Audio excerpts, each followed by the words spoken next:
Hello, footy fans, and welcome back to the Chip and Chase podcast. We're here on a Thursday to record our Supercoach wrap-up of Round 8 and our Supercoach preview of Round 9. Now, for those of you who follow the Instagram, you know we've had a few technical difficulties coming into this one. We actually did already record this yesterday on the Wednesday. Got it finished at about like 1, 2 o'clock. So it went really smoothly, went fantastically. We got through everything that we wanted to discuss, all of our trade plans, just all the normal topics, and it just no hiccups whatsoever. It was fantastic. Really happy with how it turned out. And then I went to go put it in the editing software and, trim it down, whatnot, and found out that because I don't wear my headphones for these, the headphones are set over there, I actually had Spotify playing the entire time.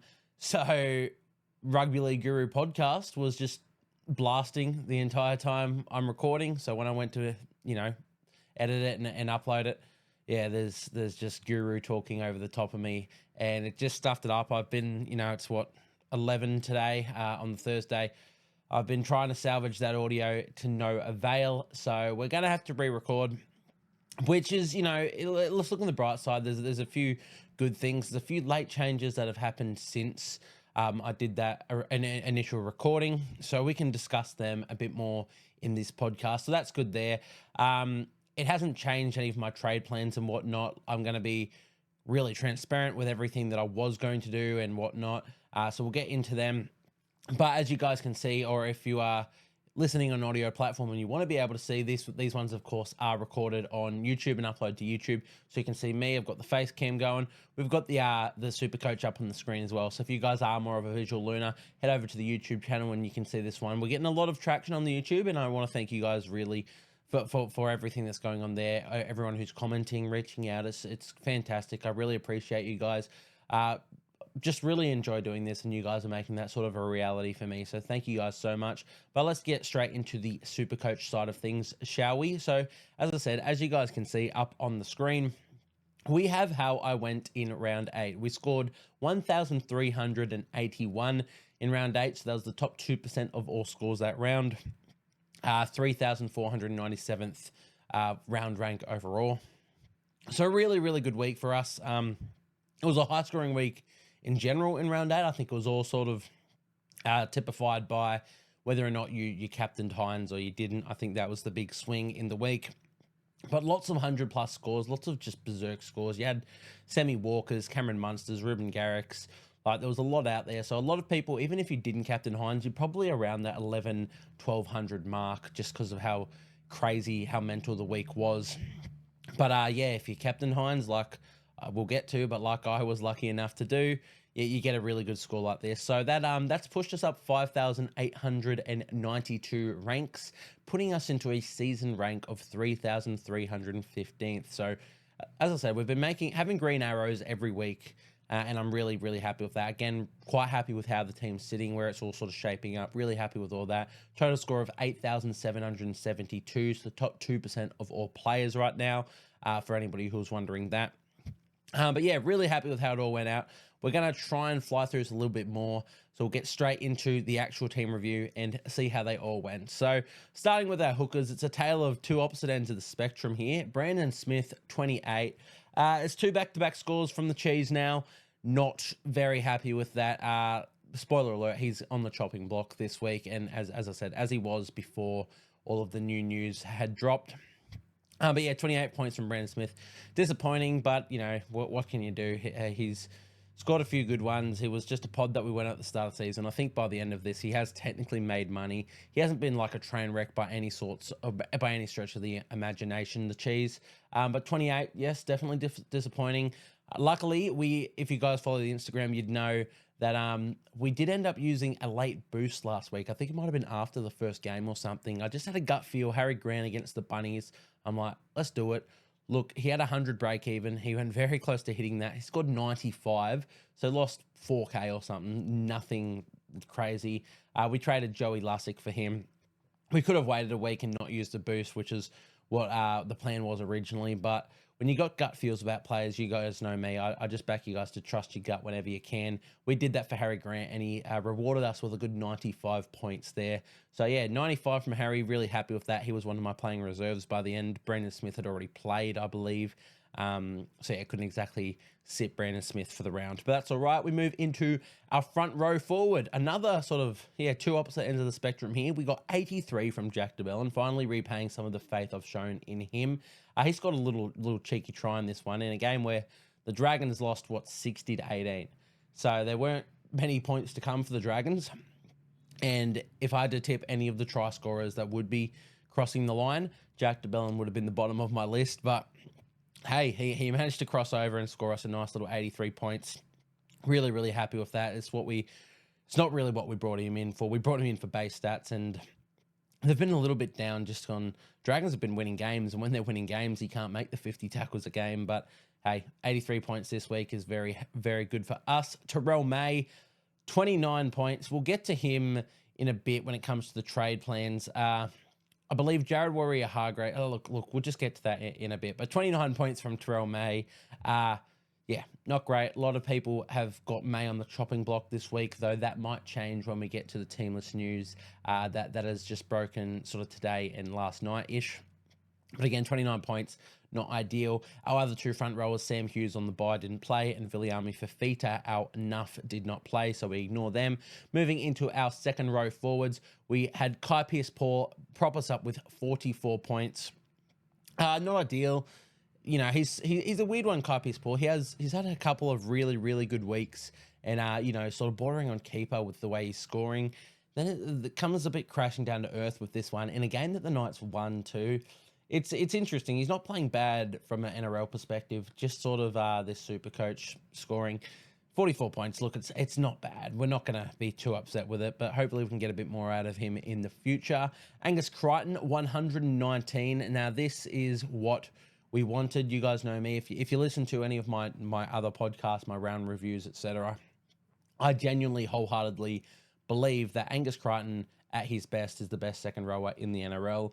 You know, I'd have him over the likes of Dave Fafita and Viliami Kikau and, all those of the likes. I think those guys are freak athletes.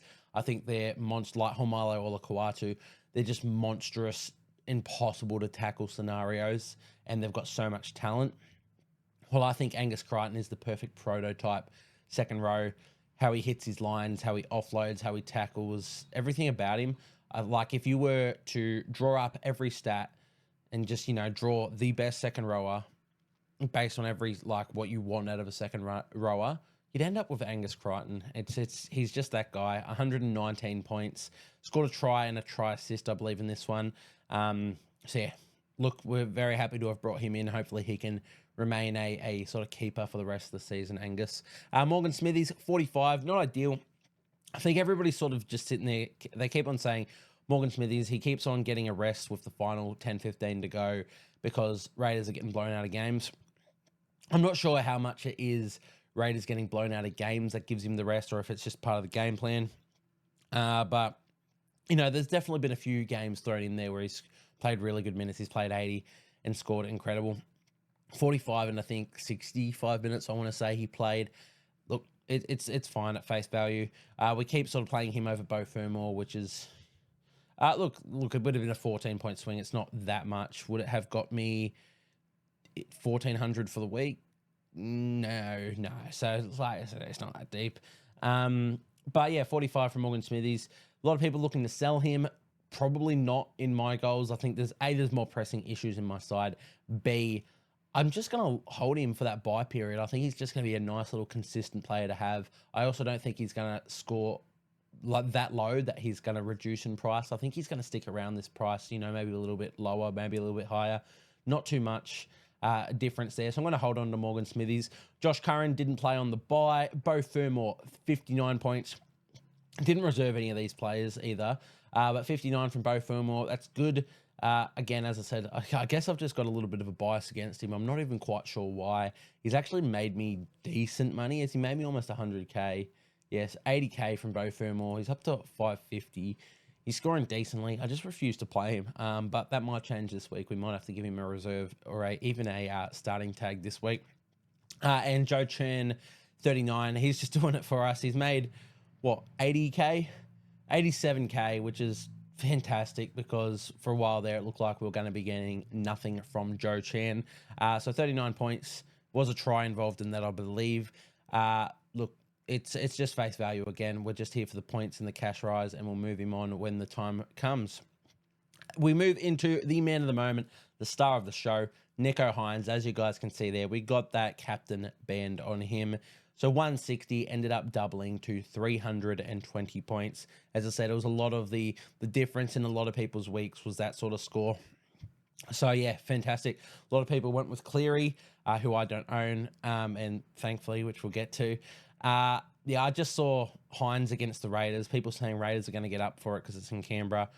It's Hynes against, say, Jamal Fogarty, less Raiders, and Fogarty's been like their best player by a substantial margin this season. And even without him, even if he was just a run-of-the-mill halfback, you're then thrusting KO Weeks and Ethan Strange to lead that team.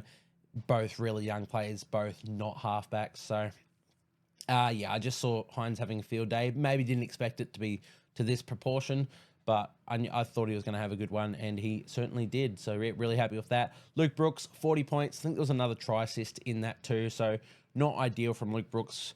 Yeah, what can you say? Didn't play him. He's just sort of sitting there. I'm not sure what to do with Luke Brooks at the moment. We were going to train the Cleary last week. We ended up backing out and going for Dallin Watene-Zelezniak, which we'll get to. Blessing in disguise, of course. But yeah, we're not sure what to do with Luke Brooks. 40 points, regardless, didn't play him, doesn't matter.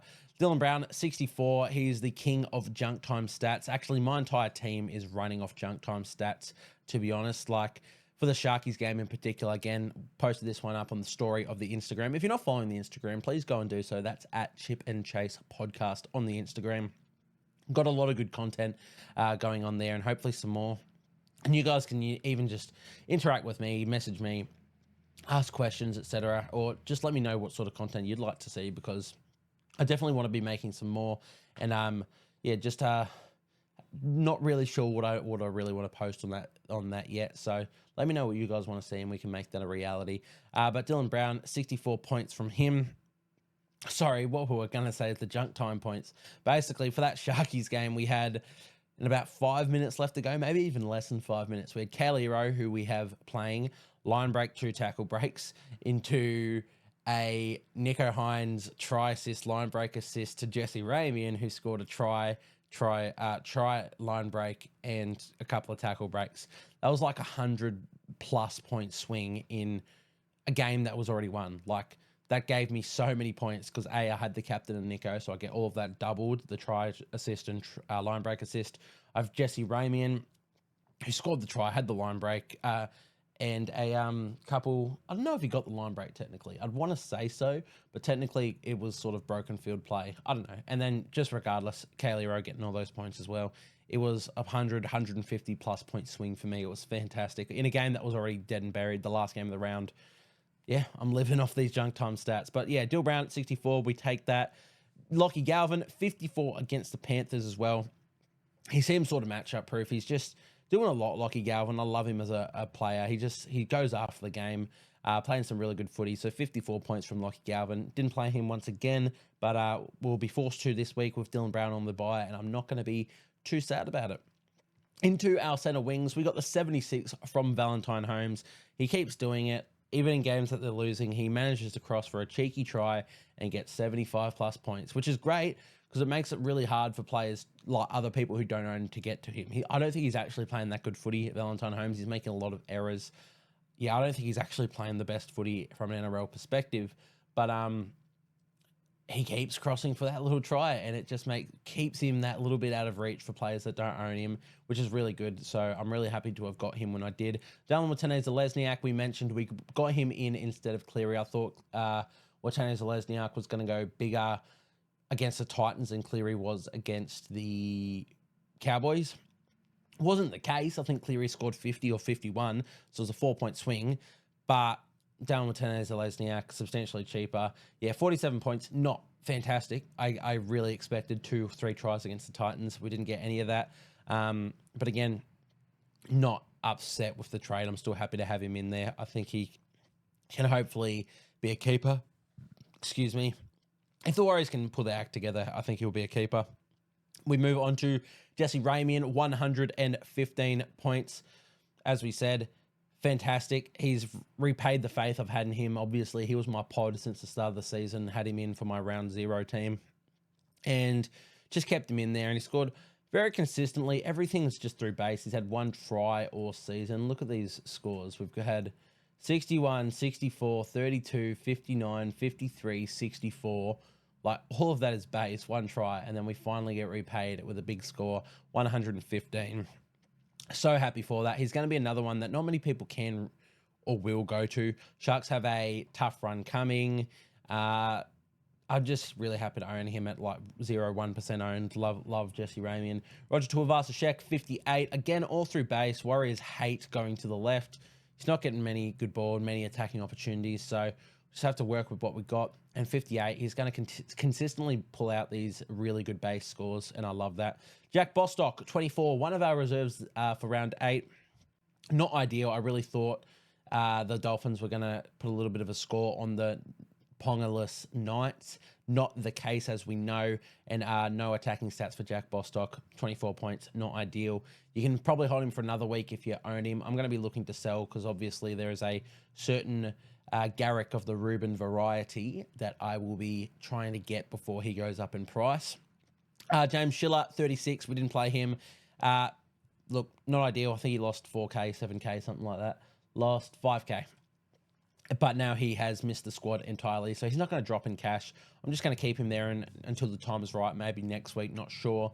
But yeah, 36 points, didn't play, so it doesn't matter, and he hasn't dropped that much in price. Kel Iro, 70. Of course, we did play Iro, as we mentioned.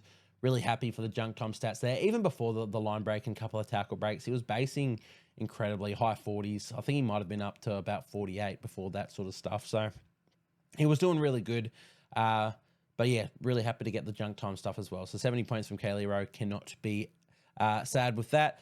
Chansical Klukstar, we had the VC on him, 90 points from him, scored a try. Looked like the Warriors and he were going to score incredibly well. Not to be, the Titans got up for that game and they got the job done. But Chans, he scored in his 100th game and he scored me 90 points, averaging 87.8. I'm so happy to own him as one of the, I think he's up to 5% owned or something now.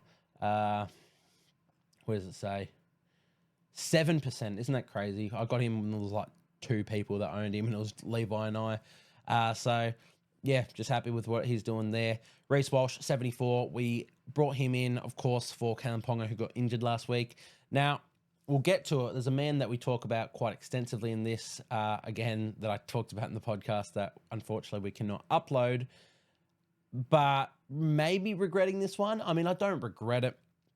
If I could, I would have done it differently. But Reece Walsh, he still scored me 74 points. Apologies for that one, but we are back. Hopefully that sneezing fit is out of the way. Probably won't be, knowing my luck. We'll probably end up having to pause the podcast again. But Reece Walsh, yeah, look, would have done things differently for a certain man that we'll discuss in this podcast. But 74 points, 2 tries. I'm not too upset with owning him. He's fun to own. Honestly, I've owned him 1 week and he's just fun. He just does so much. You guys, if you listen to the normal podcasts I do, just NRL-based reviews, previews, etc., Reece Walsh, I think the world of him as a player. I think he could be anything, in the words of Guru. Yeah, he's really fun to own, just seeing him do what he does. 74 points included 2 tries, so it's not the best score, but again, we're just taking it at face value. 74 points is fine. And that wraps up how the team actually did. So let's go through the team list news, shall we? Now, when we went through this, there were a few things that didn't quite make it. There's a few new developments, which are, let's just get into, shall we? Starting with the Rabbitohs and the Panthers. Just for anyone who doesn't know, I've got the other screen up over here with the team list, so that's why I'm looking over here on the face cam. But yeah, starting with the Rabbitohs over here, a few changes for them. Isaiah Tass has been moved to the wing. Jacob Gagai is out of the side. So anybody who brought in Gagai, reverse. And if you own a Gagai from the start, really tough luck for you guys. Not sure why he's out either. It doesn't actually list that. Just that, yeah, he's out. But yeah, Isaiah Tass, I'm going to sneeze again. Jesus Christ. All right. Hopefully, second sneezing fit out of the way. But yeah, for the Rabbitohs, Isaiah Tass is now moved to the wing to cover Jacob Gagai. Michael Cheekham moves from second row to centre to cover Isaiah Tass, which moves Kaloa Matangi back into the second row, despite being named at prop, and Jai Arrow to start at front row, which is... I mean, in fairness, the team was named by Jason Demetrio, and then he's been fired. So the interim coaches probably just want to switch things up completely. But yeah, it's a mess when you go and watch this game. You see numbers everywhere that are just not going to be where they're actually playing. So try and just cope with that one. But yeah, Jahream, that means he starts. We also have David Mwali starting at front row for them. So this is the thing. Now that all of these changes have happened, I actually can't remember what the original teams were. Regardless, the Penrith Panthers, the big news for them, Nathan Cleary is out. They have decided to rest him based on the fact that he's coming back from a hamstring injury and that it's the short turnaround. They don't want to risk him. So good for me. Yeah, let's get to trade plans really early. I've been planning to anti-pod Cleary, and I know that sounds really, just, oh yeah, you can say that now that he's been dropped. Nah, look, I have the recording. I had it there.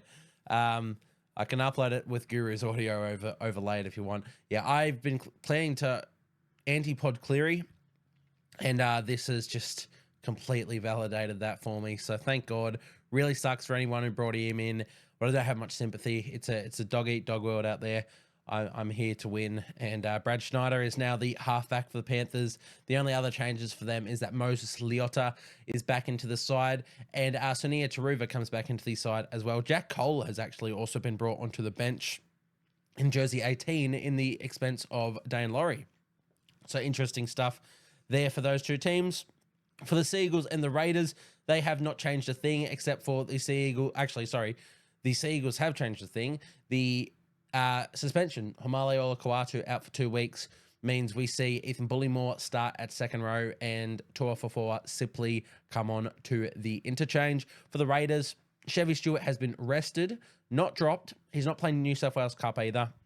Ricky Stewart has been very adamant that he's giving him a break. He's not playing footy at all this week. So Albert Hopewate comes into fullback. Nick Kotrick comes onto the wing in the place of, who did we just talk about? James Schiller, which is, again, really good for us owners of Schiller because it means we can wait. He's not going to lose cash. We can move him on whenever. But beyond that, not too much for the Canberra Raiders there. Simi Sasangi is the other one who drops out because Elliot Whitehead is back in. So tough if you own Simi Sasangi. You would have liked to get a few more price rises out of him. Then we move into the Broncos and the Roosters. The Broncos welcome back Selwyn Cobbo into the centres, which moves Jesse Arthurs back to the wing and Corey Oates out of the squad. And they also welcome back Ezra Mam, who is a straight swap for Jock Madden, who went down injured last week. Beyond that, rest of their team is very much the same. The Roosters, they welcome back Daniel Tupou, which means Michael Jennings is out injured, so Joseph Suwali moves from wing back into the centres. But beyond that, their team is very much the same. The big news now is that Jared Warrior-Hargraves is expected to be ruled out very shortly. We don't know who's going to replace him at prop, but hopefully we get to see Terrell May for Terrell May owners. He's another one. Again, it's all going to sound like a bit of crap, but I was holding Terrell May this week anyway because I want to have him for the bye period, and now it's like, oh yeah, you're just saying all this stuff because it's worked out in your favour. No, look. Again, I'll upload that crap. Regardless, I'll be transparent and say that I was looking to trade May, like I did entertain that thought, but what I settled on by the end of last podcast was that I would keep him, and this could be great for me and great for people who, I mean, if you traded him this week, you can always reverse those trades real quick, but if you still want him out of your side, I don't begrudge you. It is still a 94 break even. I will be looking to hold Terrell May. Into the Bulldogs Tigers, not much for the Bulldogs. They are off the bye. The only one is that Kurt Mann is back from his hand injury at lock, which moves Josh Curran into front row. Blake Taft still on the bench. Colin Tracy at fullback. Tigers, not much going on for their side either. It's a same 17 that went down to the Went down to the Panthers last week. Titans and Storm. Titans welcome back Philip Sami from injury on the wing and Harley Smith-Shields into the centres, which means Aaron Shupp and Alofiana Khan-Pereira are the men to make way. Their forward pack has Joe Stimson coming in at front row with Fodawaker out with concussion. Not too much beyond that. The Storm, Tyron Wisher has been named at wing with Xavier Coates out with that hamstring injury. It's only expected to be a 1 week injury for Coates as well, by the way. But yeah, Coates out also means that, look, they've got Sua Farlongo, Grant Anderson, and Dean Eremia in their reserves. That's 3 wingers, fullbacks, etc. I expect one of them to come in. They'll move Wishart back to the bench in the place of probably Bronson Garlick, and one of those players will play. I have a feeling it'll be Sua. This is off no sources or whatnot. I just think that they're not going to name Sua because there's already so much hype on him and they don't want that exposure straight away. I think they'll bring him in closer to game time. I don't think, like Tyron Wishart handled himself in the wing last week. I don't think he will do it. They will be very keen on just playing him there permanently. So I think Tyron Wishart will drop to the bench and one of those players will come in. I'm hoping it's Sua. The only other change for them is that Christian Welch is now starting and Nelson Sofa Solomona is off the bench, but that's not too Supercoach relevant. Cowboys, Dolphins. The Cowboys have Viliami Vailea for the Warriors recruit come in at centre for the injured Tom Chester. Beyond that, the only other big change is that Hylam Lukey finally comes back from his injury, which pushes Jake Granville out of the team.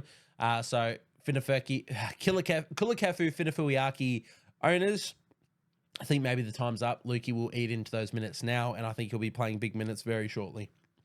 For the Dolphins, not much of note here, just that Felice Kofusi and Connolly Lemuelu return from injury. They replace Kenny Bromwich, who's straight out of the side with injury as well. And I can't recall who the other man on the bench was. Anyway, so there's that.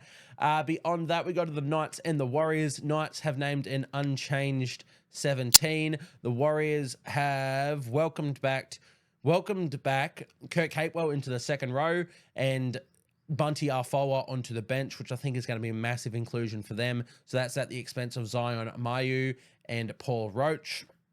We go into the last game of the round, the Sharks and the Dragons. We have the Sharks who have named an unchanged 17. Oh, sorry. Toby Rudolph comes in for Tuku Hautapua in the only change. And the Dragons have... that's right. They lose... Who was their winger? Am I tweaking? No, centre. Moses Sully out with concussion. Zach Lomax moves to centre. Michaeli Ravalawa returns on the wing from his injury. And the rest of their side is pretty much the same. And that wraps us up for the Team List Tuesday news. So let's get into our trade talks. Now, how we're going to start this off, as you guys have started to get used to around here, we look at a certain pod post that we put up on our Instagram each and every week. We look at 3 players each week that we think are good options for you guys to purchase to be point of difference players, to, you know, just be different from the crowd, maybe make some ranks. So let's get straight into that, shall we? Here we are, best buys round 9, point of difference players. So how it's going to work, I'm just going to get to our first player and we'll start. You guys can read all the stats there. The stats that matter are up on the screen there. And if you can't see it, if you're just listening on an audio platform, this is encouragement to either go to the YouTube to see this or go to my Instagram. This is where the posts are posted. And they're going to be continued to post there. And I'd like to get some more Supercoach content out in the future so we can, just have a bit more of a community with that. But let's get into this, shall we? I'm just going to read over what I've said on the right here. Trai Fuller. The question everyone's asking, is Trai Fuller a buy? Well, let's look into it. With a break-even of minus 123, simply scoring 50 points against the Cowboys will see him rise over $145,000 this round alone. And with his season average of 93 points per game, who's to say he can't score more? He also provides fantastic cover over the dreaded bye period, playing 6 of a possible 8 games from round 13 to round 20. Downgrading a gun fullback to Fuller would not only free up over $500,000 in cash for you to spread across the rest of your team, but with the cash Fuller is set to make, it could end up being a $1 million swing in cash generation. The only question is if Fuller will score enough as the gun fullbacks to make it worthwhile. That's the risk associated with being a pod player, and if that's the risk you want to take, then Fuller looms as a very appealing option. Look, he's the talk of the town this week. Maybe Cleary being ruled out might have eclipsed him as the talk of round 9, but Trai Fuller, we mentioned maybe I would have done trades differently in the fullback role for Ponga to Walsh last week. And this is why I think Trai Fuller at his price, the money he's going to make, how good he looks too. Again, if you listen to the review podcast, God, I talk him up. He's so fun to watch. I love players like him in our game. I would buy him if I didn't spend a trade last week. I don't want to have spent the trade to get Ponga, to get Walsh in and then trade Ponga, trade Walsh or Chance this week, because then it's 2 trades in 2 weeks in the same position.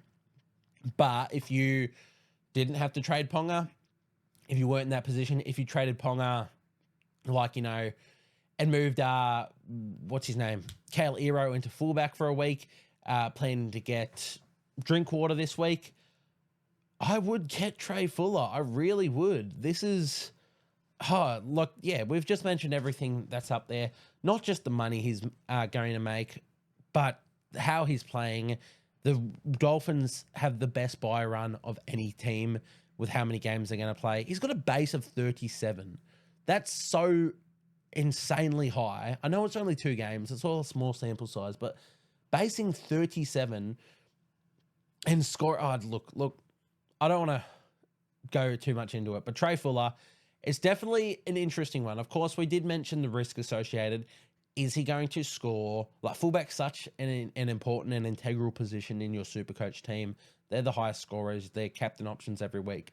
Is Fuller going to score enough points to match or at least keep you in pace with people who are owning 2 out-and-out guns?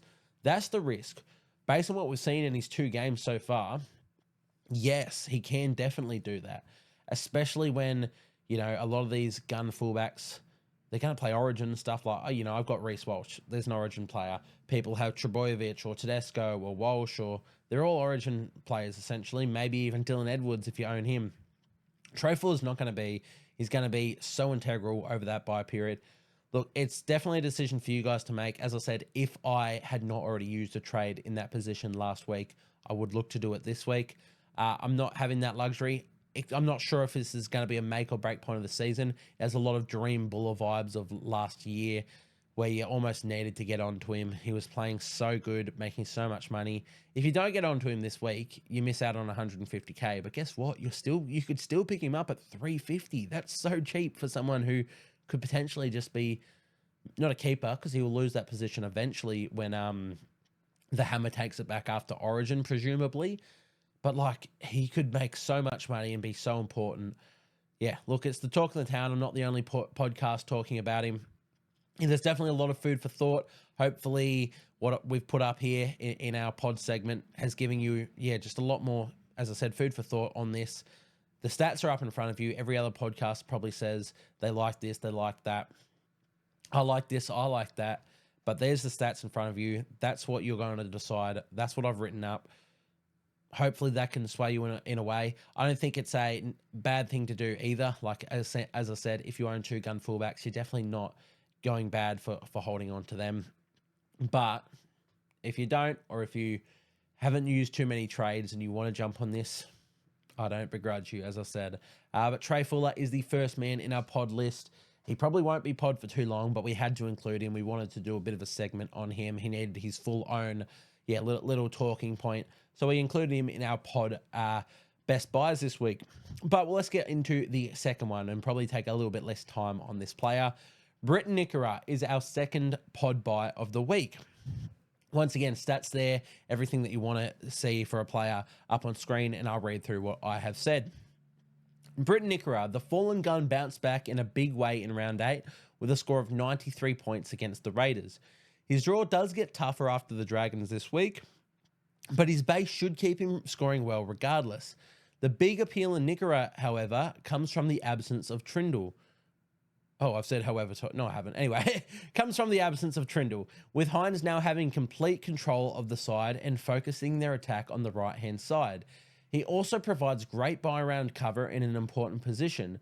I think at sub 600k, Nickera is a cut price keeper and a great trade option for those looking to sell Terrell May via duels, and something I haven't written there, or any other just peaking second rower, or even if you have enough money and you want to send Joe Chan to him, there's a great option too. But Britt Nickera, again, you can see the stats up there. You know how he plays. We know how he played last season, where he was just a set and forget gun in our 2RF. Doesn't look like he's quite back to that, but again, I think a lot of that has come from the Sharks focusing their attack on both ways. He's also missed some weeks with the suspension and the bye, so hopefully he gets back to his best now. He looked back to it last week. Still basing quite well. We know the attacking upside. Definitely someone I really want to own. When I mentioned when I was playing around with trading Terrell May, which I've gone back on, Britt Nickera was the man I was going to do it. I was going to shift Curran up to front row and then bring in Nickera. But yeah, I've just decided to keep Terrell May again before the news that Jared had been ruled out. But if you are still looking to sell Terrell, I really, really, really like Britt Nickera as a buy. Alas, we will move into the final player, Euan Aitken. Fins up is the flavour of the week this week for pod players, with Euan Aitken getting a bait in this post, courtesy of my mate Levi. Since round 2, Aitken has played 80 minutes at second row for the Dolphins in all but one game and hasn't scored under 50 in that entire period. We mentioned the Dolphins' dream buy period run for Trai Fuller, and it all applies here as well. You could wait a week to see the impact Lemuelu has on Aitken, but I don't see it affecting his minutes much, if at all. As a dual position player, Aitken provides flexibility and consistency for your team across two important positions and could be a great pod pickup for your team. Again, he looms as such a great buy. If you've got someone like Jack Bostock or James Schiller, why not go to someone like Euan Aitken? I know he doesn't have the ceiling that some other centre wings have, but he's got the consistency that no one else has, and he's got the dual position flexibility. If you're still someone who owns Ben Trebojevic or someone like that, you can move them around with Euan Aitken, and we know how important dual position players are for your team. So again, this one wasn't really scouted, but from me, I actually woke up to a call at about 9 a.m. in the morning from good old Leaves waking me up saying, "What do you think of Euan Aitken?" And I couldn't even speak, like, the fuck? Euan Aitken, are you serious? But look, we looked a little bit more into it, and I really like it. 3-round average 66, break even 39. It wouldn't hurt if you miss him this week. As I said, you can wait a week to see the impact Lemuelu has on him. It could change things completely, but we wanted to include him in this week because I do really like the Finns buy period coming up, and it wouldn't be a bad option to get on, especially like at the moment with the best center wing options that you could be looking to sell. It's a good period to jump on someone like Euan Aitken. But those are our pod players of the week: Euan Aitken, Britt Nickera, Trai Fuller. So let's get into the actual trades. Let's look at the most traded in, not in my team. Ruben Garrick, number 1. Very fair. We all know why. Scored 145 points, don't mind me. 145 points from Ruben Garrick in round 8. He sort of stuffed up all of my trade plans, to be honest, because I needed him to lose a bit more cash so I could move a few things around. It did not happen. Now he's got a break even of 4. This is the lowest we're going to get him. It's now or never, essentially. Get on Ruben Garrick unless you want to be spending fortunes. I'm going to do it myself, I think. So, yeah, definitely there's a reason he's the most purchased player. David Armstrong, number 2. Not my favorite. I understand, dual position, bottom dollar, cheapy. Scored 84 in his first game. Looks fantastic, David Armstrong. Really impressed with how he played, and I could not be happy for him. Could not be happier for him. Minus 41 break even, but the cool part about David Armstrong is, guys, he's not going to raise in price this round. He has to play 2 games, or he has to play 3 games for a price rise. He's played 1. Have another look. The big thing with Armstrong is he has been playing second fiddle to Fletcher Sharp this season. He's been playing on the wing while Fletcher Sharp has been playing at fullback. Now, Fletcher Sharp has been injured with a hamstring injury recently, which is why David Armstrong get his shot. And the way David played in NRL suggests he will continue to get a few more shots, indeed. But don't go with the risk. Wait 1 week and then buy him. I understand if you need the money this week, but I don't know. I'd preferably look to wait 1 more week, especially if you're selling someone like Schiller. Schiller's not losing cash. Armstrong's not gaining cash. Wait a week and just be safer about it, because you don't want to regret that if it all goes wrong. What happens if you trade in Armstrong next week and he gets injured? You don't make any money and you've used a trade for that. Just wait. Trai Fuller, the next most traded in, 7.3% of players. Look, we've already talked about him extensively. Could be season defining. Yeah, he's the talk of the town, Trai Fuller. But we won't say too much more on him. Don't mind him as a trade option, as we've said. Adam Fanua-Blake, the next man in. No matter what week you're trading Adam Fanua-Blake in, I think he's a great trade-in target. I think he's going to be the best scoring front row forward this season. He just has the upside that no other front row forward does. Coming off 117, great buy round coverage against the Newcastle Knights, which you'd want to hope the Warriors can score some points on. Not sure if Adam's going to score the tries, but he seems to do it all the time. So yeah, love Adam Fanua-Blake no matter what week it is. And Max Plath is next. Look, I'm not the biggest Max Plath trade-in fan this week. I think you've missed too much of a mark. He's made 170k. I know he's got a minus 28 break even. He scored 72 last round. He's still only 447, but I don't hate it. If it makes you money, he's dual position. Not that you'd really put him at 5. I suppose you could. You could even move on someone like Galvin for him and play him at 5'8". It's actually not a bad shout. I'd prefer to be playing someone with his base in 5'8", but it's not my favourite. But again, not a bad trade. Most trade out in my team, Schiller. A lot of people wanting to get rid of him. Look, you can keep him. Like, he's definitely not a bad trade out target now. If you have the right people to move him onto, if that's a Ruben Garrick, yeah, get onto it. But if you're just doing it to make money and you're going to someone like Armstrong or Jacob Gagai, which I think a lot of people should be reversing now, would not be doing it. As I said, he's not going to lose cash. You can wait a week. But again, if it's to get you to a good set of wing, a good gun, go right ahead. Terrell May, second most sold. We've already mentioned him. There's reasons why he hasn't been getting the minutes from Trent Robinson. It's been stuffing us around. He's got a 91 break even. Look, I think once this Jared Warrior-Hargreaves news fully gets out there, people might be reversing, but also they might not. It might be the money and stuff that lets them do other trades. As we've said, I always planned, not always planned, but I'd planned on keeping him even since my last podcast. I like his idea for the buy run. I think he's got a good little buy run there, and you'd expect Lindsay Collins to play Origin. Terrell May increased minutes. I'd be happy to have that in my front row. And I don't even have to play him on other weeks when I've got Jack DeBellin and Josh Curran. So Terrell May, I'm keeping, but it's not an awful sell. Jack Bostock, and next most sold. That is a player in my team.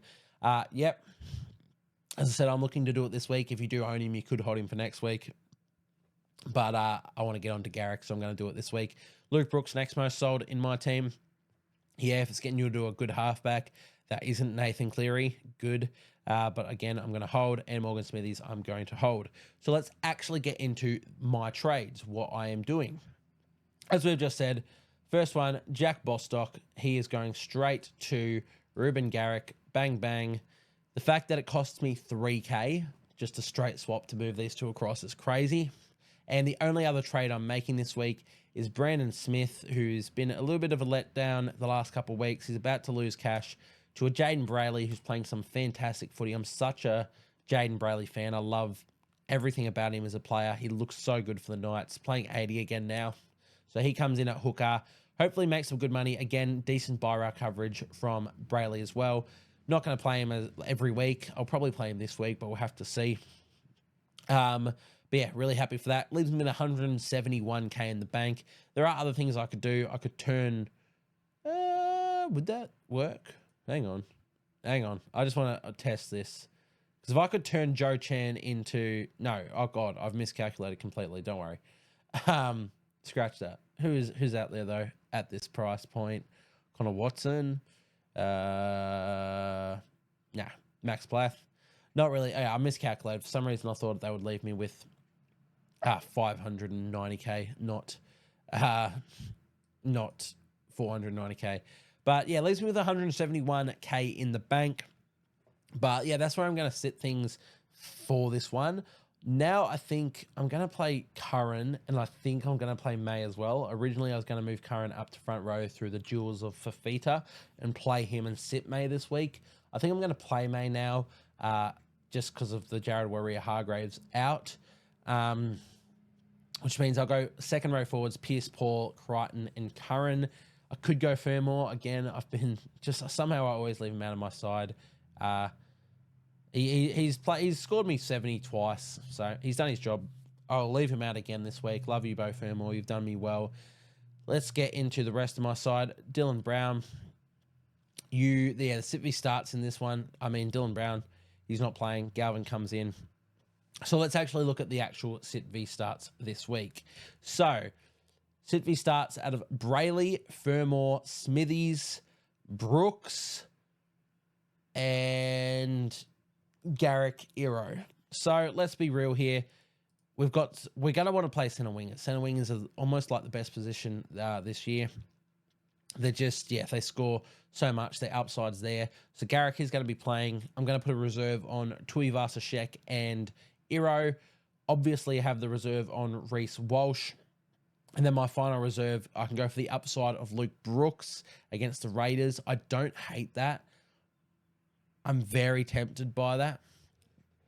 But I think I'm just going to play it safe. As I said, we've got upside from 2 wingers and a fullback. I'm going to get the base points of Jaden Brayley as my last reserve. So we're sitting Beau Fermor and Morgan Smithies this week as well, and Luke Brooks. So there's all of that done. In terms of captain options, let's look at captain options across the squad, across all of the games. So in the previous podcast, we mentioned, despite the fact I was anti-potting Cleary, I thought Cleary was the best VC option. In fact, I put him as a better VC option than Hynes as a captain option. It's not the case anymore. Cleary's not playing. So in terms of Rabbitohs, Panthers, Dylan Edwards looms as an incredible VC option if you own him. I don't, but my girlfriend does. One of the trades that she's done by herself this season. So I'll tell her, put the VC on Edwards this week. That's going to be a great one. So if you own, Dill Edwards, love that as a VC, but not much else in that game. Toto if you want, but I don't know. Tries don't come to Toto too often, unfortunately. Sea Eagles, Canberra. I mean, we'll say it every game, no matter who the Sea Eagles are up against. Tom Trbojevic, VC option, fantastic. Love that. If you've got Trbojevic and Edwards this week, I think I prefer Edwards now that he's goal kicking. So I'd go VC on Edwards over Trbojevic if you're in that boat. If you only own one of them, just slap the VC on either of them. Broncos Roosters is the next game. I think this one will be quite a tough game, a very hard game to pick, a very just hardly tightly contested game. So not quite sure if any guns are going to go big. Of course, you'd be looking at players like Reece Walsh and James Tedesco. You could slap a VC on either of them. I'm going to probably avoid that one. I think it might be quite closely contested. Then we have Bulldogs, Tigers. There's no options in those two games, despite the fact that it could be a high scoring game. I don't think you own any Supercoach players from those two teams. And if you do, they're not captain options. I've got I'll be playing Galvin. I'll be playing Curran. Definitely not captain options for me. And we have Titans Storm. So now we're getting into the captain side of things because we're in the final 4 games. So Storm, interesting. If you own a Cameron Munster, I love it in his 200th game against the Titans. I know Titans have looked better as of late. This one's at Seabus, so it's a home game for them. They've beaten the Storm last year, I think it was. Look, they can get up for it, sure. I just don't think so against how good the Storm looked last week and in Munster's 200th. So I like Munster as a captain. You could VC if you could pull off a late VC. I'd probably just prefer the captain, so I don't mind that. Would I captain a Pappenhausen, a Meany, or a Grant? Probably not. I don't mind the Grant because it's solid base regardless. You're probably getting the floor of Harry Grant's really good, but he doesn't have the upside quite like a Nico Hynes or anything. But Harry Grant, not bad, but definitely Munster if you have him. I like that. Cowboys, Dolphins.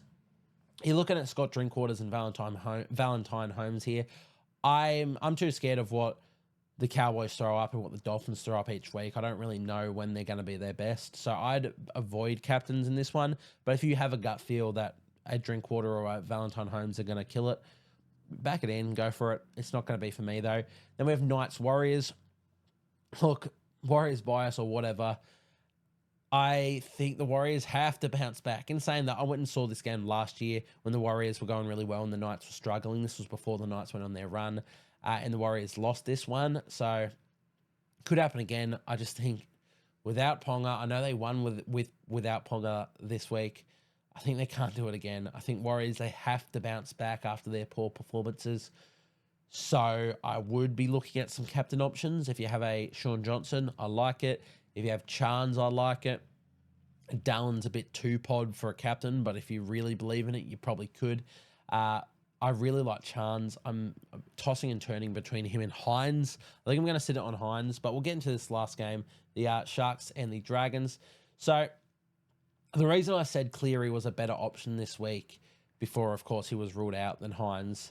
This is, it's a bit odd, because obviously I wanted to antipod Cleary. If you guys don't know what antipod means, it doesn't even make sense. It's just point of difference. But everybody went Cleary. I was going to go against Cleary. I'd go against the grain, which is pod in itself. So I don't know why it's called antipod. I think it's just because you're not doing a trade. Regardless, I was going to go against Cleary. Yeah, I thought he was by far the best captain option this week. I was just going to grit my teeth and dig in my heels and hope for the best that I could survive. Probably this week and the next week were the main two. Lucky again, that's been changed. But I did think Cleary was a better option against the Rabbitohs as a VC if you owned Hynes and Cleary, which most people would. I preferred Cleary. I just think that the Dragons, coached by Shane Flanagan, up against his former side, he's going to have the boys up for it. I know I said that like the last couple of weeks, and the Dragons, you never know what you're going to get from them. I've just got a bad feeling about it. I'm still going to Captain Hynes. I still think he's one of the better options this week. And we know Hynes, he walks on the field and he gets 70 points for breathing. So I like him as a captain option, and I'm going to do it. I've got a few worries about it, but I think he's still the pick of the bunch. I might change it, and if I do, just follow the Instagram and you'll find out. I'm tempted to put it on Chance. We'll have to see. But I do think the Dragons get up for this one.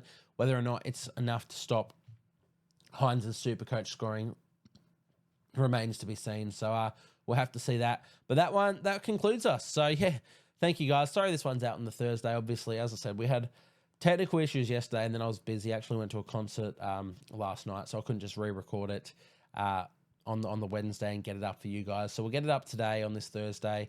And if you guys have tuned in, thank you guys for watching. Once again, if you are tuning in an audio platform, go over to these YouTubes. It's so much more interactive. You can comment. You can still message me and do everything the same. But yeah, you get to see this. You get to see me. You get to see everything I've got up on the screen. It's going really good over the YouTube. So once again, for everybody who is finishing this one, if you've made it this far, thank you guys for tuning in. And I'll see you guys next time.